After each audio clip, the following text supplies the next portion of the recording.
about to hear is true. The names have been changed to protect the innocent.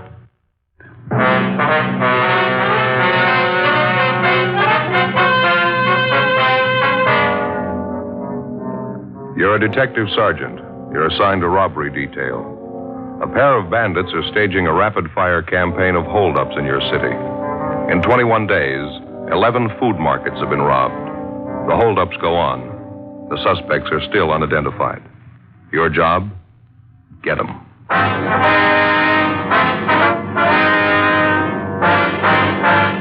Dragnet, the documented drama of an actual crime. For the next 30 minutes, in cooperation with the Los Angeles Police Department, you will travel step by step on the side of the law through an actual case transcribed from official police files. From beginning to end, from crime to punishment, Dragnet is the story of your police force in action.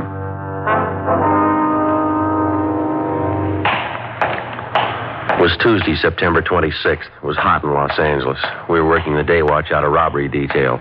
My partner's Ben Romero. The boss is Captain Didion. My name's Friday. It was 9:18 a.m. when I got to the record bureau, Lieutenant Cunningham's office. Joe, what's doing? Oh, not too much. Got a job you can do for us, Frank. Like to have it as soon as you can get it out. Oh, what's it about?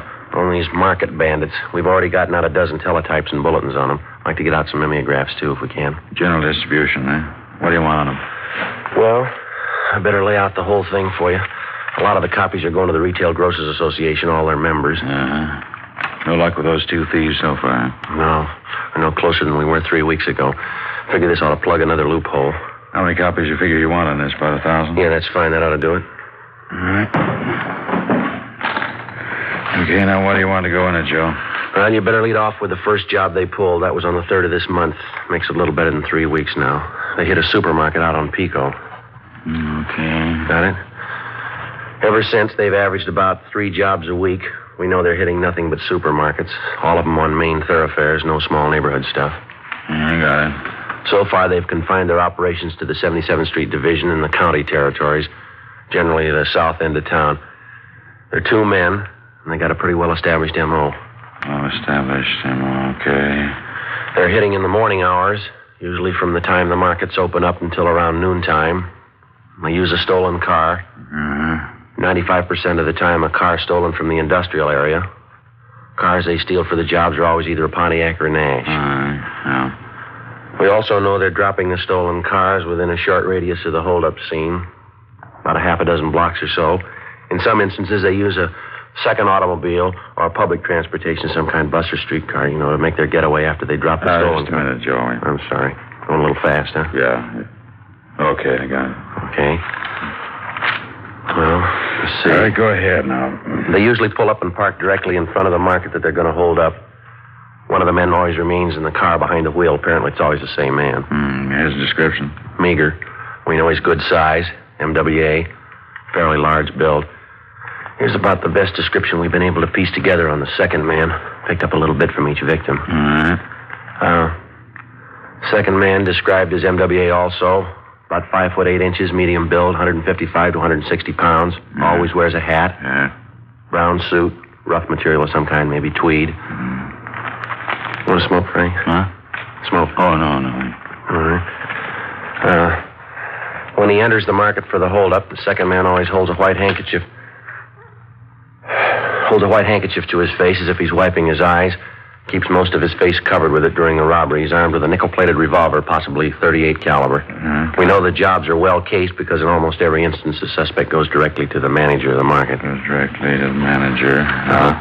He hands the manager a brown paper sack, tells him to put the money in it, and then he takes off. So far, he's never attempted any rough stuff, no gunplay. On 3 occasions, when the suspects got only small amounts of money at one market, they hit again in 15 or 20 minutes at another store in the same general area. They never make any attempt to disguise or conceal the license number on the getaway car. As I say, they always abandon the car a short distance from the holdup scene. I see, Okay, I got it. Well, that's about all of it, Frank. I guess you can boil that down into some kind of shape, huh? Yeah, okay. I'll have it typed up in a form. I'll get you a copy before we make the run, see if it's okay with you. Fine, thanks. It's not going so good, huh? No, it isn't, Frank. Pretty slow. We've been on top of the thing for a couple of weeks now. We're still looking for some kind of a break. Say, I understand Glenn Chandler from your office took off for some fishing down in Mexico, huh? Yeah. He's not doing bad from what I hear. I got a card from him yesterday. He's down by Keno Bay. He put the bite on me to send him a dozen martin plugs. Yeah. Fish must be hidden pretty good down there. Oh, that's what he says, yeah. Those big brown sea bass especially. I wouldn't mind getting in a couple of days down there myself. Excuse me. Yeah. Record Bureau, Cunningham. Yeah, just a minute. You, Joe. Thanks. Yeah. Oh, yeah, Ben. When? All right. Yeah, okay. Right away. Yeah, fine. Check that for me later, Frank. Might be a little change. What's the matter? Market bandits. They hit again. 9:38 a.m. Ben and I got in the car and drove to the scene of the bandits' latest holdup, a new supermarket out on Slauson near the intersection of South Broadway. After interviewing the manager of the store and all available witnesses to the robbery, there wasn't much doubt about the identity of the suspects. The description and M.O. fitted perfectly with that of the two men who'd been staging a whirlwind campaign of market robberies throughout the south end of the city for the past 3 weeks. The approach and execution of the holdup was the same in every detail, even to the stolen car they'd used, which was found abandoned a short distance from the robbery scene. There was only one deviation, and it was the first break we'd had in the case since it started. A woman customer at the market, a Mrs. Thomas Swanson, saw the holdup man as he left the store and ran to the getaway car. She told us that the car door apparently stuck when he tried to pull it open, and that he took away the handkerchief which he'd held to his face in order to pull the door open with both hands. During those few seconds, she got a good look at him. After taking the crime report and making our preliminary investigation, we brought Mrs. Swanson downtown. We had her check through mug books of all recent parolees from the state penitentiary, all ex-convicts with robbery records. After a couple of hours of checking mug shots, she couldn't seem to make positive identification. I'm very sorry, officer. It just gets a little confusing after a while looking at all these pictures. I did get a good look at the man's face. I just can't settle on one of these pictures, so... Well, from what you did see of him, Mrs. Swanson, the lower part of the man's face especially, can you find a good likeness in any of these? Well, yes, I can find good likenesses for some of his features, but none of them are all together in any one of these pictures here. Like the mouth and chin on this man here. Yes, ma'am. Is that pretty close? Almost exactly, I'd say. And then the nose on this one here, it's the very same. I just haven't seen any picture that fits them all together. You know what I mean, don't you? Yes, ma'am, I understand. Now, these 5 pictures here that you've picked out, you'd pretty much say that they incorporate all the features of the man that you saw getting in that That's car? right, officer. This man here, and this one, too. I'd say the lower part of his face was exactly like that. The small mouth and mustache just like that, and the chin pointed like on this man. And the upper part of his face, would you say it resembled these others here? Yes. These 3 here, just the upper part. You see, around the eyes, the forehead. I'd say that was very close. Now, just put the 2 sets of pictures together, I think you'd have the man perfectly. Sorry, I can't be more help to you. As I say, looking at all these books of pictures, it gets a little confusing. Well, you've given us quite a bit of help, ma'am. Thank you very much. Not at all. Is there anything else? No, thank you. Not right now. We've got your address and telephone. We'll probably be contacting you in a day or 2. If you'd like to wait right here, we'll make arrangements to have one of the officers drive you back to your home, all right? All right. Thank you very much. You're welcome. Goodbye, ma'am. We'll be talking to you. Okay, yes, goodbye, officer. What do you think, Joe? Well, it's more than we had yesterday. Her description's the best we've got on the guy so far. How about getting a composite picture made up from the mug shots you picked out? Yeah, that's what I was thinking. Do you want to duck in and get somebody to drive Miss Swanson home? I want to go in here in the captain's office, fellow. Yeah, okay. Thanks, Ben. Friday, how'd you make out? Well, could have been worse, Captain. Woman find anything in the mug books? No positive identification. She picked out 5 of them she thought were close. I think maybe Putoff over at the crime lab ought to be able to make up a pretty good composite from them. She fairly positive about the man's description? Yeah, seems to have a clear idea. Good composite ought to help us quite a bit. You get this new description, that mimeograph you're having made up? No, not yet. I'm going to see Frank about it in a minute. Hi, Skipper. Ben? Got a hold of Jess Gonzalez, Joe. He's going to drive Mrs. Swanson home. Fine. Did you ask him if he checked on that last run we made through the stats office? Yeah, he picked it up. He and Frank Estrada are going to start checking the names this morning. It's not much of a list. Been pretty well picked over already. So all you got from the witnesses out there this morning? Description from this Mrs. Swanson? Yeah, that's about it. The rest of it was their usual M.O. Swanson woman was the only one who got a good look at the guy when he took the handkerchief away from his face. How about the getaway car they found? Same as the others. Leighton Prince checked it over. It's clean. Well, 2 thieves had their share of luck. When we get ours? How about Metro Division, Captain? Can we get any help out there? What do you got in mind? Well, we know the take that the 2 thieves got in that job this morning was pretty small for them, $340. Yeah. From their M.O. in the past, we know whenever they get a small take on a job, they usually hit another place fast. They work in a fairly concentrated area, down the south end. They only go after big markets on the main thoroughfares. Well, I was thinking if we could get some help from Metro, put maybe 15 or 20 crews down in the area for the next couple of days, might stand a good chance of grabbing them. We were talking to Dick Tiernan over at the sheriff's office, Skipper. He says he could put some of his men down that area, too. Cover the county on the fringes, the territory around there. What do you think? All right, fine. See if I can get Stevens at Metro right now. Set it up. Figure about 20 crews, that right? Just about, yeah. With any kind of luck at all, we ought to land them. Well, sure worth a try. Lieutenant Stevens, please. Yeah, Joe, this is Harry Didion. Fine. We've got a little stakeout problem here. How about using some of your men? About 30? All right, I'll settle for 25. Okay, yeah, south end of town. Those market bandits. Fine, would you have them report here at robbery, 7 o'clock tomorrow morning? All right, thanks a lot. It's all set. You got 25 men, 7 o'clock tomorrow morning. Okay, Skipper. We'll give you a dozen teams to start with. Gonzalez and Estrada are one more. How many you figure working from the sheriff's office? Oh, about 4 or 5 teams, I imagine. All right, it's your operation. You two will be in charge on our end. You run the show, you brief the men. If you need anything, call me. Right. How about the overall plan, Skipper? You got any special ideas on it? Just one. Yeah? Get them. 1:18 p.m. We got the revised description of one of the holdup men to Lieutenant Frank Cunningham at the Record Bureau. He told us 1,000 copies of the special mimeograph form containing all available information on the 2 market bandits would be ready for us that night. We met with Sergeant Putoff, the artist at the crime lab, and he went to work making up a composite picture of one of the suspects from the mugshot selected by the robbery witness, Mrs. Swanson. When the picture was completed, we had Mrs. Swanson check it for similarity to the actual holdup man, and then we brought it back to the Record Bureau, where 1,000 copies were made of it. The pictures, along with the mimeograph forms, were sent immediately to the Retail Grocers Association for distribution to all market operators throughout the city. Additional copies of the picture and the information sheet were given to each man who was to work the stakeout when we met in the squad room at 7 o'clock the next morning. Besides the men from Metropolitan Division and the men from Robbery who were going to work with us, Lieutenant Dick Tiernan and Sergeant Dave Terry from the sheriff's office were also there for the briefing. Well, briefly, that's a rundown on the 2 suspects and the M.O. they follow. It's the same information and description on them you'll find in those memeo forms we handed out. Joe, you want to take over and give them their assignment? Yeah, all right. Well, if you'll just take a look at this pinup map here for a minute, I'll try and brief you on how the stakeout's going to go. The way we got it figured, anyway. Now, we've worked out a plan we think ought to be the easiest and the best way to work it. If any of you have any suggestions as we go along, we'd sure like to have them. All right, now, as you can see from the map here, the stakeout area is in the south end. It runs from, can you all see it from there? Yeah. Okay. It runs from Santa Fe Avenue over here on the east to Vermont Avenue on the west, running north and south. Now, we'll have to cover from Santa Barbara Avenue on the north down to Manchester. That'll be the southern boundary right there. That's the area the thieves have been working. Now, we're going to have 14 of our own crews covering that area, and Dick Tiernan and Dave Terry from the sheriff's office will have their men covering adjoining county territory. Now, we've broken the map down into equal units, as you can see here. Each unit will be covered by 1 car, and each of you will be assigned a unit number. Romero and myself will be an 80K.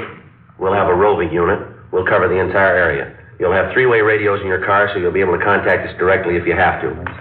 Now, if you'll check the map again, you can see these green pins we've placed here. Well, each one of them represents a market robbery. Now, notice that every one of them is on a main thoroughfare. See, Manchester, South Broadway, Vernon, South Hoover. Now, I don't have to tell you that that's where you'll have to keep a sharp watch on the main street. Each of the individual units here on the map will be covered by 1 car, as I said. Each one's roughly 9 blocks square. Now, you'll be responsible for the area assigned to you. We haven't got too much time, so before we go down the list to assign the areas, have you got any questions? Any questions at all? Yeah. Suppose there's a 211 call in somebody else's area.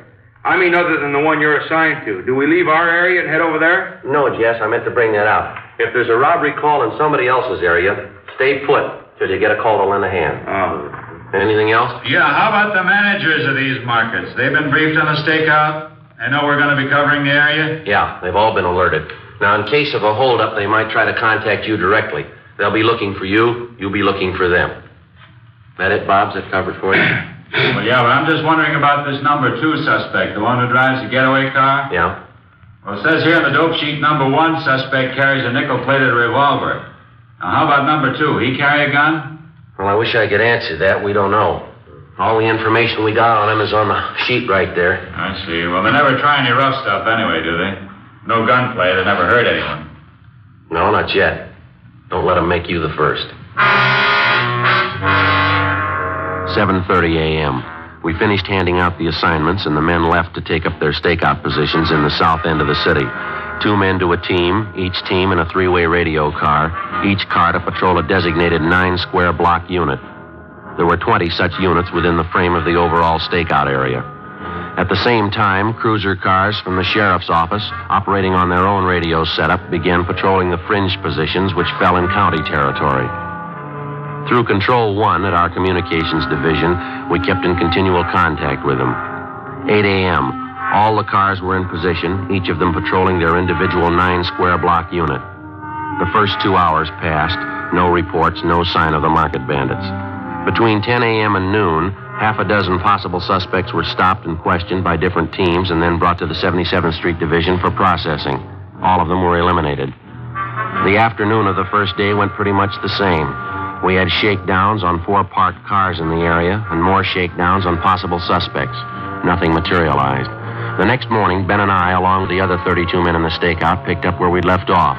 Again, no sign of the suspects, no reports. The morning of the third day, the stakeout detail met in the squad room as usual and then left to take up their regular assigned positions. 7:35 a.m. How about it, Joe? You ready to go? Yeah, just a minute. Okay, let's go. I'll get it. Okay. Robbery Friday. Yeah. Where? When was that? Yeah, right away. Oh, come on, we gotta hurry. What is it? Market bandits, maybe we got them. 7:50 a.m. Ben and I arrived at the intersection of 58th and San Pedro Streets. 2 of our stakeout cruiser cars were pulled up at the southwest corner. One of the teams was Jess Gonzalez and his partner Frank Estrada. Gonzalez briefed us on what had happened. Victim's the owner of the supermarket down the block in San Pedro. He was walking from his house to the store, and he passed the corner here about 7:35 a.m. Had $340 on him. Part of yesterday's receipts from the store. They got him right up the street there, took every dollar of it. You sure it was a market bandit? An M.O. description, they check out all the way. We had 2 teams on as soon as we got the word. Located the holdup car a minute ago. Where is it? Down on Avalon Boulevard. Well, how about the thieves, Jess? Car was empty, no trace of them.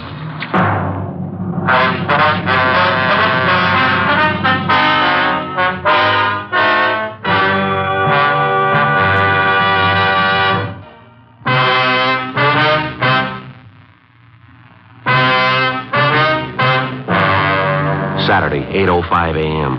The latest victim of the market bandits, the owner of the supermarket on San Pedro Street, was taken to the 77th Street Division where the crime report was made. He told us that one of the men who robbed him bore a very close resemblance to the composite picture which we'd had drawn up of one of the suspects. We figured we missed grabbing the holdup men by a matter of minutes. Even though some of our units were in the general area at the time of the robbery, it did little good. The victim had delayed reporting the holdup for a full 5 minutes because the bandits had threatened to find him and kill him if he did. Despite the fact that they'd changed their M.O. to the extent of robbing the store owner on the street instead of in the market proper, we had no doubt that the same 2 men we were looking for had committed the holdup. The abandoned car which they'd used in the robbery was gone over for fingerprints, but it was clean. Meantime, the stakeout went on. Saturday passed. Sunday, Monday, nothing. No leads on the suspects, not a trace of them. Tuesday, the same thing all over again. The operation settled down to a dull routine. Tuesday night, we checked the closing of the last market in our stakeout area. 10:45 p.m. Ben and I drove back to the 77th Street Division. Every day seems to get a little longer. These lousy stakeouts sure don't wear very well on me. Yeah, I don't know what the setup's going to be if we don't get a break pretty soon. We can't hang on to the gang from Metro Division forever. Joe has been a bad month. All I need now is a visit from the in-laws. Yeah. That'd do it up fine. You talked to Jess at dinner, didn't you? Yeah. What'd he say about those 2 men they picked up on South Main this afternoon? They brought them in for processing, checked them out. Couldn't find anything wrong. Both of them clean. Mm-hmm. Go ahead. Yeah. How about grabbing something to eat after we check out, huh? Okay. You want to stop by Johnny Cokin's? What about a French dip sandwich? How's that sound? Haven't had one for a long time. All right, suits me. What was that? Oh, sorry, I don't. Oh, wait a minute. He just came in. It's for you, Friday. Turn in from the sheriff's office. Oh, yeah, thanks, Bob. Friday talking. Yeah, Dick. Just now? Yeah, we'll be over right away. You got anything? Market bandits pulled a holdup a couple of minutes ago in a store on Graham Avenue. It's out in county territory. Yeah? One of the sheriff's units took the call, chased the holdup car 2 miles. They get the thieves? Well, you're half right. Huh? They got one of them. 10:52 p.m. Ben and I drove to the sheriff's Firestone substation where the market bandit suspect was taken after his apprehension. When we got there, we talked to Deputy Sheriff Sergeants Eddie Jones and Mel Viney, who'd made the arrest. They said they arrived at the scene of the holdup, the market on Graham Avenue, a few moments after the bandits pulled away in their stolen Nash sedan. Jones and Viney gave chase, but when they finally forced the holdup car to a halt, the driver was the only one in the car. Somewhere along the route of the 2-mile chase, the second robbery suspect had succeeded in jumping out, along with the loot taken in the robbery and making good his escape. A broadcast in the bulletin was gotten out immediately. The holdup suspect they'd apprehended had been fingerprinted, and they were checking on his identification downtown. Ben and I went in to talk to him. Jones and Viney stood by while we questioned him. I still don't know what it's all about. Property clerk will give you an itemized receipt for everything you have on you. Take everything out of your wallet now. Put it out on the table. You're making a pretty big thing out of nothing, aren't you? I haven't done anything. You want to check those things from his wallet, Ben? The cards and some of those papers? Yeah.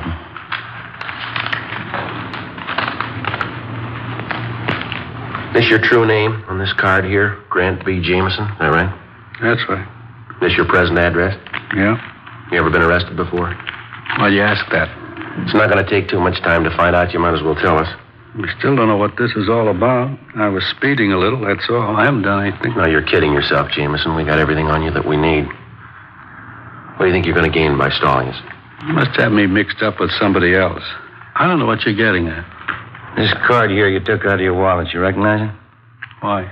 These names and addresses you've got jotted down on the back of it. Mind checking them out for? I don't know what you mean. Take a look. These here. Whose addresses are they? Who are the people? Let's see. No, I don't think I even remember them. Just something I scribbled down, that's all. You don't even remember one of them? No, I don't think so. Why do you ask? Why don't you come off it, mister? What are you talking about? You know what we're talking about. You know it as well as you know your own name. 14 robberies down here in 28 days. You're picked up in the hold-up car after the last try tonight. Your partner gets away. Now, you go right on kidding yourself, Jameson. Play it real close. You see how far it gets you. I sure wish I knew what you were talking about. I don't know a thing about any robberies. All right, then you stand by, mister. You're going to know a lot more about him. You're going to know a lot in a hurry. Yeah? Just as soon as we pick up your partner. 12:20 a.m. We continued to question the suspect, Grant Jameson, but he refused to admit anything, even the fact that he'd stolen the car that he'd been apprehended in. The only strong lead we could pick out from the articles found on his person was the list of 4 names and addresses jotted on the back of a card found in his wallet. 12:30 a.m. Ben and I left the substation and drove to the address Jameson had told us was his present residence, an apartment house on Vernon Avenue. The manager told us he'd moved at least a year ago without leaving a forwarding address. 1 a.m., we began checking out the list of 4 names and addresses which we'd found in the suspect's wallet. The first was a Jack Williams. His address, a Spring Street rooming house. The landlady told us he'd moved to Cleveland, Ohio 3 months before. The second was a John Gallagher. His address, a third-rate hotel in East Hollywood. He hadn't been registered there in the past 2 months. The third was a Matthew Sanford. His address turned out to be an apartment house in the Crenshaw district. Want to flash the light on the mailboxes over here, Joe? Yeah. Here you go. You see the name there? Yeah, here it is. M.L. Sanford. That ought to be it. Apartment 5. All right. Let's try it. Front door open? Let's see. Yeah, let's go. All right. Number 5. Should be down this way, I guess. Mm-hmm. Number 5. Okay, let's give it a try.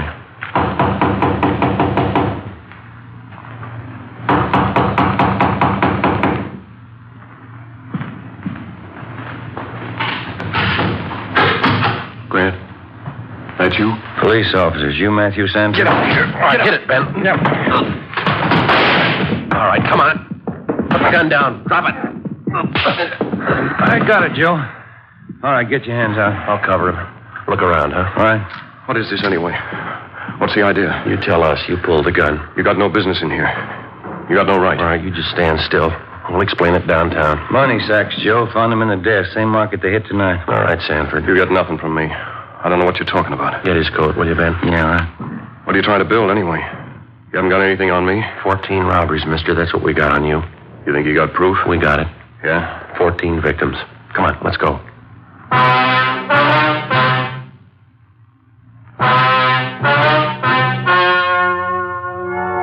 The story you have just heard was true.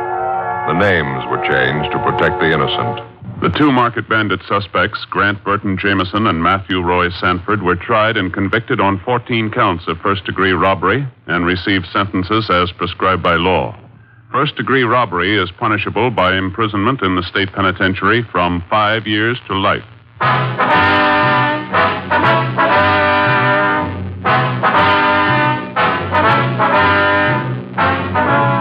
You have just heard Dragnet, a series of authentic cases from official files. Technical advice comes from the Office of Chief of Police W.H. Parker, Los Angeles Police Department.